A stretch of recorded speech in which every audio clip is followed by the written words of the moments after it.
কাহিনীস্বৰূপ যি তুনি নদীৰ দুয়োপাৰে সমান্তৰালভাৱে হৰিনাম কীৰ্তনত মগন ভক্তপ্ৰাণ ৰাইজ মই দেখুৱাইছোঁ মাজুলীৰ বিভিন্ন প্ৰান্তৰ পৰা অহা এই ভক্তপ্ৰাণ ৰাইজে এনেধৰণে আচলতে প্ৰায় 50খন নাৱেৰে এই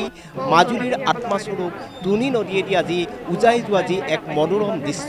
এই দৃশ্যই আচলতে বিশ্বতে এক আকৰ্ষণীয় দৃশ্য হিচাপে পৰিগণিত হ'ব। মোৰ কেমেৰা সতীৰ্থ প্ৰাঞ্জলে এই দৃশ্য অসম লাইভ 24 দৰ্শকসকলক পোনপটীয়াকৈ দেখুৱাই আছে আৰু দেখুৱাইছোঁ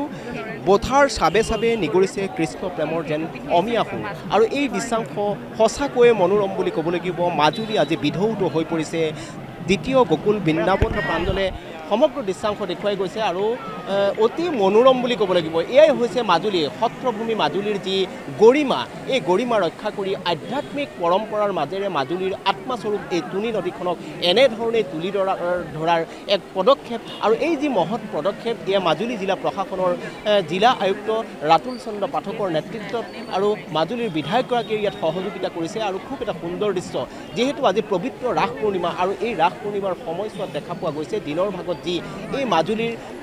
মাজেৰে বৈ যোৱা মাজেৰে বৈ যোৱা এই তুনি নদীখন এটা সময় আছিল সেই সময়ত আচলতে মেটেকাৰে পুতি ধৰিছিল আৰু এই নদীখনক পুনৰুজ্জীৱিত কৰাৰ কাৰণে জিলা প্ৰশাসনে অতি মহৎ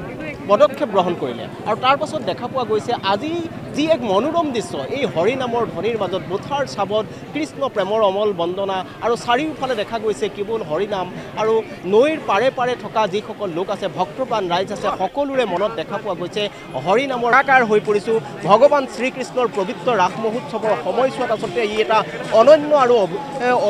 অভিনৱ অনুষ্ঠান হিচাপে পৰিগণিত হৈছে। মোৰ কেমেৰা সতীৰ্থ প্ৰাঞ্জলে প্ৰতিগৰাকী অসম লাইভ 24 দৰ্শকক এই মনোৰম দৃশ্য দেখুৱাই গৈ আছে আৰু অতি মনোৰম বুলি